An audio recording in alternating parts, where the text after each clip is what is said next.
तो बच्चों, आज टेस्ट सीरीज का तीसरा टॉपिक है। इसमें सेट 3 का हम कुछ क्वेश्चन प्रैक्टिकल लिए हैं। जैसा कि बार बार आप लोग टेस्ट सीरीज में देख रहे हैं, हम रेशियो एनालिसिस और वैल्यूएशन ऑफ गुडविल को ज़्यादा इम्पोर्टेंस दे रहे हैं। मतलब इसका मतलब साफ है कि इन दोनों से लास्ट टाइम भी ज़्यादा क्वेश्चन आया था और इस बार भी प्रैक्टिकल क्वेश्चन ज़्यादा आएगा। यानी कि थ्योरी क्वेश्चन बाकी चैप्टर से कवर होगा, लेकिन वैल्यूएशन ऑफ गुडविल और आपका रेशियो एनालिसिस, ये दोनों चैप्टर को अगर मिला दो तो कम से कम मेरा उम्मीद है कि 12 नंबर से 15 नंबर के बीच में क्वेश्चंस आएगा। तो जैसे अब हम लोग कर रहे हैं, जिसमें हम क्वेश्चन पहले से लिख के रखे हैं। देखो बोला क्या है, एवरेज प्रॉफिट आपको दिया है 60,000। आपके क्वेश्चन में क्या दिया बेटा, average profit 60,000, normal rate of return दिया है 12%, कैपिटल एम्प्लॉयड दिया है 4,40,000, then the value of goodwill under capitalisation method. तो कैपिटलाइजेशन मेथड दो प्रकार का होता है, ठीक है। एक होता है कैपिटलाइजेशन ऑफ एवरेज प्रॉफिट और दूसरा होता है कैपिटलाइजेशन ऑफ सुपर प्रॉफिट। तो यहाँ पे कहीं पे भी आपको सुपर प्रॉफिट दिखा है नहीं। एक हम शॉर्टकट बताते हैं कि अगर आपको वैल्यू ऑफ गुडविल निकालना है, वैल्यू ऑफ गुडविल आपको पता करना है, तो डायरेक्ट आप फॉर्मूला लगा सकते हैं, P minus R C divided by M. तो P का मतलब हो गया एवरेज प्रॉफिट जो कि दिया है 60,000, R का मतलब रेट ऑफ रिटर्न दिया है 12%, C का मतलब कैपिटल एम्प्लॉयड कितना दिया है 4,40,000, okay, divided by M. M का क्या मतलब होता है बच्चा, कैपिटलाइजेशन रेशियो। जब कुछ नहीं दिया रहता है तो नॉर्मल रेट ऑफ रिटर्न को ही हम ले लेते हैं 12%। तो अब यहाँ पे आइए, तो क्या होता है, यहाँ पे वैल्यू है आपका 60,000, ठीक है, माइनस 4,40,000 का 10% निकालेंगे तो कितना आएगा, 44,000 आएगा। और उसके बाद 44,000 आ गया तो इसका मतलब 1% होगा 4,400, यानी 8,800, यानी 44,000 में अगर हम 8,800 ऐड कर दें तो 8 4 12, 52,800 मेरा आ गया 12%, ठीक है ना। समझ में आया। तो कैलकुलेशन डिवाइडेड बाई 12%, यानी कि 60,000 में से 52,800 को माइनस कर देंगे तो आपका कितना आ जाता है 7,200 डिवाइडेड बाई 12%, यानी नीचे में 12 इंटू 100। सॉल्व करो, आंसर कितना आ रहा है, सॉल्व कीजिए आप लोग, बताइए आंसर कितना आ रहा है।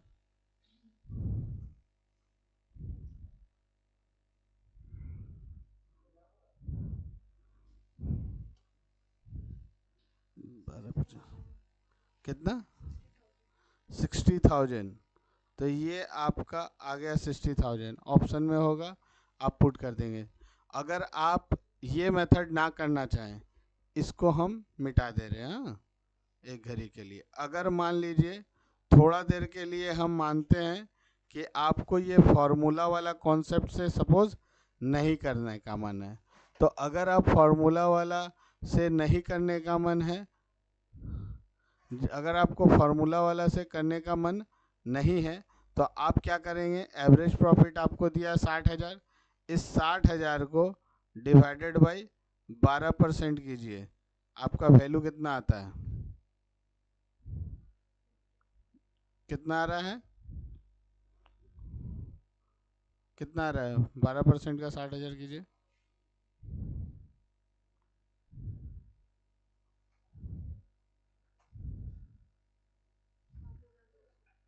हाँ 60,000 डिवाइडेड बाई 12%, यानी 60,000 इंटू 100 डिवाइड बाई 12, यानी मेरे हिसाब से 5 लाख आएगा, ठीक है। आप कैलकुलेट कीजिएगा तो 5 लाख आएगा। अब हम क्या कर रहे हैं, गुडविल निकालना है हमको, हम जी लिख रहे हैं, जी का मतलब यहाँ गुडविल। तो यहाँ पे क्या ये आ गया value of the firm, V for value of the firm, और ए माइनस करेंगे, ए का मतलब नेट एसेट्स, तो नेट एसेट्स का मतलब कैपिटल एम्प्लॉयड है, कैपिटल एम्प्लॉयड कितना दिया, 4,40,000। अब देखिए 5 लाख में से हम माइनस करते हैं अगर 4,40,000, तो हमारा आंसर कितना आता है, 60,000। देखिए दोनों तरीका से एक ही आंसर आ रहा है बच्चा, क्लियर। तो ये बहुत ही साफ है, क्लियर है। हम वैल्यू अगर हमको बोल दिया कैपिटलाइजेशन मेथड से करना है, तो कैपिटलाइजेशन में चाहे आप एवरेज प्रॉफिट से कीजिए चाहे आप सुपर प्रॉफिट से कीजिए, लगभग एक ही आंसर आएगा। Clear, any doubt? आगे बढ़ते हैं। अब नेक्स्ट क्वेश्चन क्या बोला है, नेक्स्ट क्वेश्चन बोला एवरेज प्रॉफिट 30,000 है, वैल्यू ऑफ गुडविल दिया है 3 साल का 60,000। तो इसका मतलब यहाँ पे लिखेंगे goodwill equal to super profit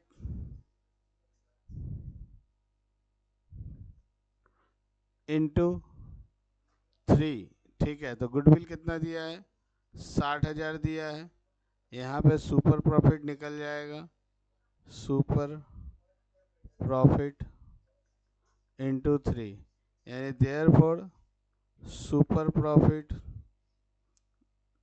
equal to 60,000 divided by 3 आ गया 20,000। यहाँ क्वेश्चन में मज़ा तब आता अगर सेम क्वेश्चन दिया है, आप लोग ध्यान से देखिए, हो सकता है एग्जाम में ही क्वेश्चन को चेंज कर दे। ये आपका जो क्वेश्चन दिया है उस क्वेश्चन के अनुसार एक आंसर आ गया आपका, लेकिन इसी क्वेश्चन में आपको बोल देता कि आपको नॉर्मल प्रॉफिट निकालना है। क्या निकालना है, नॉर्मल प्रॉफिट। ये हम अलग से करा रहे हैं। अगर आपको बोलेगा नॉर्मल प्रॉफिट निकालना, तो नॉर्मल प्रॉफिट निकालोगे कैसे, तो उस कॉन्सेप्ट के लिए हम लिखा रहे हैं super profit. Super profit equal to क्या होता है, average profit minus normal profit, यही होता है ना। तो हम क्या करेंगे बाबू, यहाँ पे सुपर प्रॉफिट मेरा निकल के आया 20,000 है ना, एवरेज प्रॉफिट मेरा कितना था, एवरेज प्रॉफिट यहाँ क्वेश्चन में दिया था 30,000 है ना। अब इस 30,000 में हम क्या करेंगे, माइनस नॉर्मल प्रॉफिट निकालना है ना। तो अगर हम सॉल्व करेंगे तो एक चीज़ यहाँ से यहाँ जाएगा, तो यहाँ क्या आ जाए 10,000 आ जाएगा नॉर्मल प्रॉफिट। समझ में आया, क्वेश्चन सेम रहेगा, खाली चेंज हो गया कि वहाँ जो बोला था सुपर प्रॉफिट निकालो, उसके जगह अगर नॉर्मल प्रॉफिट निकालने बोल देगा तो इसी क्वेश्चन का आंसर हो जाएगा 10,000। समझ में आया, ये ट्रिक क्वेश्चन है। और देखो ये क्वेश्चन जब भी बनाया गया था ना, ये बोर्ड में आया हुआ क्वेश्चन है, तो ये यही सोच के बनाया गया था, लेकिन वो सुपर प्रॉफिट पूछ दिया, तो ये ट्रिक क्वेश्चन हुआ। क्योंकि जनरली लोग क्या सोचेगा कि क्वेश्चन में हमको एवरेज प्रॉफिट दिया है तो इसका कोई इस्तेमाल तो होगा ना, तो ये इस्तेमाल यहाँ पे हुआ क्या, नहीं हुआ। ठीक है, लेकिन सेम क्वेश्चन देगा और बोल देगा खाली यहाँ पे सुपर प्रॉफिट के जगह नॉर्मल प्रॉफिट निकालो। अब देखो उस जगह पे इसका इस्तेमाल आ गया, तो क्वेश्चन वो लोग समझो तो एक तरह से पहले से बना हुआ है ना। खाली उसमें खाली एक ही चीज़ चेंज करना है, जो पूछा सुपर प्रॉफिट उसके जगह सुपर प्रॉफिट नहीं पूछ के बोल देगा नॉर्मल प्रॉफिट।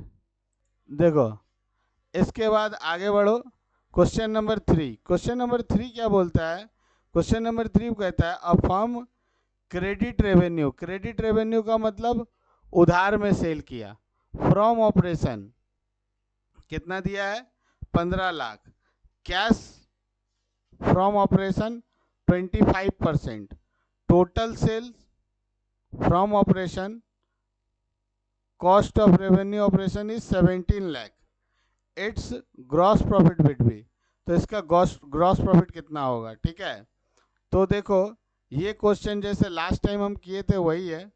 एक सेकेंड रुक जाओ, 1 मिनट, कुछ मिसिंग लग रहा है। तो अच्छा, इस क्वेश्चन को अगर आप लोग ध्यान से नहीं पढ़ेंगे ना तो ये क्वेश्चन करना बहुत मुश्किल है। क्यों मुश्किल है, यहाँ पे बोला है 15 लाख तुमको दिया है, जो क्रेडिट सेल क्या बोला, a firm credit revenue from operation is 15 lakh. इसका मतलब क्या हो गया, मेरा क्वेश्चन में क्रेडिट सेल दे दिया है ना, क्रेडिट सेल कितना है, ₹15 लाख। ठीक है, और क्वेश्चन में बोला है कि टोटल सेल का 25% दिया है, ठीक है। टोटल सेल का 25% क्या है?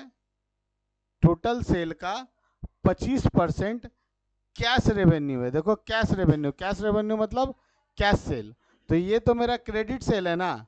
तो अगर कोई भी चीज़ इधर देखो, मानो कोई भी चीज़ 100% होता है, उससे ज़्यादा तो होगा नहीं।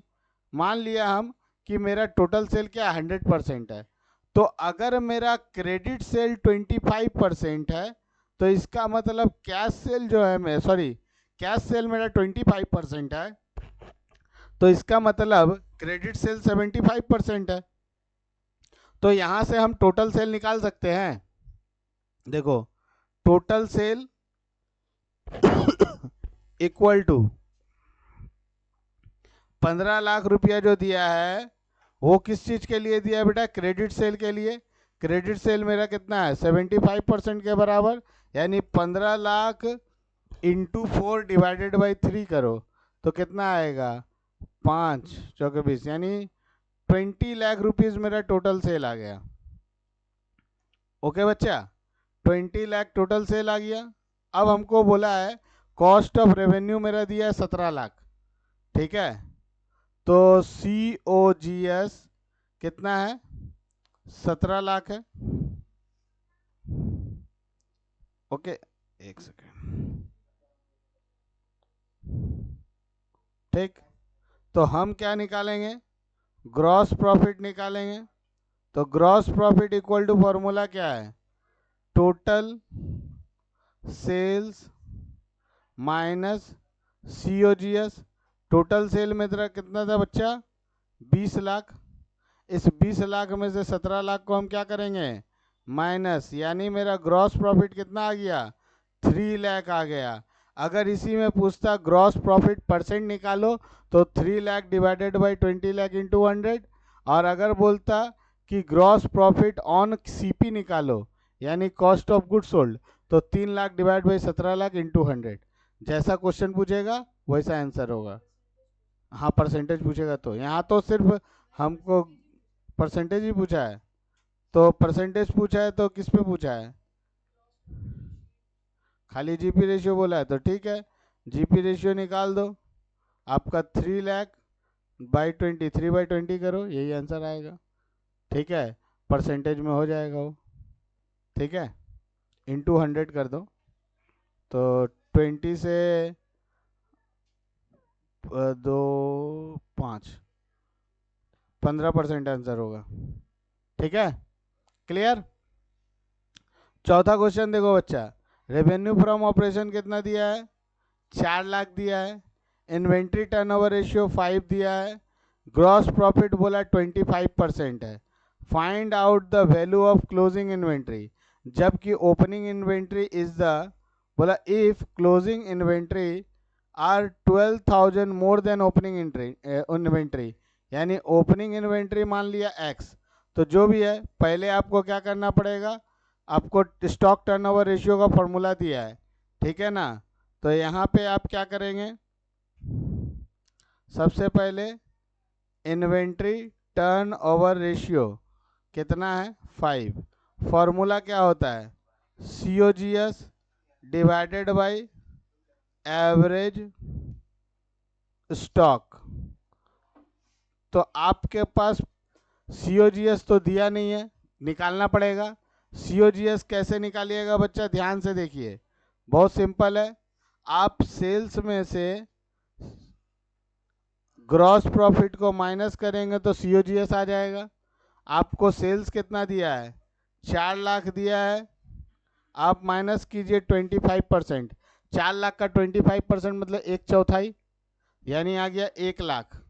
1 लाख आपका क्या था? Gross profit. It means 3 lakh आपका आ गया COGS, ठीक है। आप यहाँ पे COGS लिख दिए 3 लाख। क्लियर बच्चा? 3 लाख डिवाइडेड बाई यहाँ पे आप क्या करेंगे? Sorry 3 lakh equal to 5 average stock, okay. तो देयर फॉर एवरेज स्टॉक आ गया आपका, सॉल्व करके 3 लाख डिवाइडेड बाई 5 करेंगे तो कितना आ जाएगा? 60,000। 6 बजे 30। क्लियर। अब यहीं पे आपको अब सॉल्व करना होगा। अब देखिए यहाँ पे आप लेट कर लीजिए कि आपका ओपनिंग स्टॉक कितना है। आपको ओपनिंग स्टॉक ही निकालने बोला है ना, कि वैल्यू ऑफ क्लोजिंग इन्वेंट्री निकालना है, और आपको बोला closing inventory is more than opening inventory. तो ओपनिंग इन्वेंट्री को हमने मान लिया x, तो क्लोजिंग इन्वेंट्री कितना हो जाएगा, क्लोजिंग स्टॉक हो जाएगा x plus 12,000। Okay, therefore average stock का फॉर्मूला क्या होता है, opening stock that is x plus closing stock कितना है x plus 12,000, okay, divided by 2 equal to 60,000। ठीक है, तो यहाँ पे 2x प्लस 12,000 इक्वल टू 1,20,000। तो और x इक्वल टू हो जाएगा 1,20,000 से 12,000 किया तो 1,08,000। इस 1,08,000 को 2 से डिवीजन दे दीजिए तो कितना आता है 54,000। ओके, x आ गया कितना 54,000। तो आपको निकालना है क्लोजिंग स्टॉक, और ये क्लोजिंग स्टॉक जो है 12,000 ज़्यादा है, तो देयरफॉर क्लोजिंग स्टॉक आपका जो आएगा कितना होगा, 54,000 में से 12,000 आपने ऐड कर दिया, यानी हो जाएगा 66,000। ओके, क्लियर, समझ में आ रहा बच्चा। अब लास्ट क्वेश्चन आ गया, total current inventory, current asset दिया, इन्वेंट्री दिया है, करंट लायबिलिटी दिया, बैंक ओडी दिया, लिक्विड रेशियो निकालना है। तो आप सभी को पता है लिक्विड रेशियो का फॉर्मूला क्या होता है। लिक्विड रेशियो निकालना है तो formula CA minus stock minus prepaid expense divided by current liability minus bank overdraft. तो करंट एसेट्स कितना है बच्चा, 8 लाख है, फिर माइनस स्टॉक, स्टॉक कितना दिया है बच्चा, 2 लाख दिया है, इन्वेंट्री को ही स्टॉक बोलते हैं। ओके, प्रीपेड एक्सपेंस नहीं दिया है यानी नील है। ठीक है, और करंट लायबिलिटी आपको 5 लाख दिया हुआ है, माइनस बैंक ओडी 1 लाख है, तो ऊपर में आ जाएगा आपका 6 लाख डिवाइडेड बाई 4 लाख, यानी इसको देखा जाए तो रेशियो हो गया 3/2, या आप चाहे तो 1.5:1, दोनों में से कुछ भी लिख सकते हैं। ठीक है बच्चा, तो ये हम लोगों का आज का क्लास यहीं पे। आगे हम लोग और भी नया टेस्ट सीरीज लाएंगे सेमेस्टर 3 के लिए। अकाउंट्स में इकोनॉमिक्स के लिए भी कुछ न्यूमेरिकल क्वेश्चन आएगा। आप लोग इसी तरह वीडियो को देखते रहें।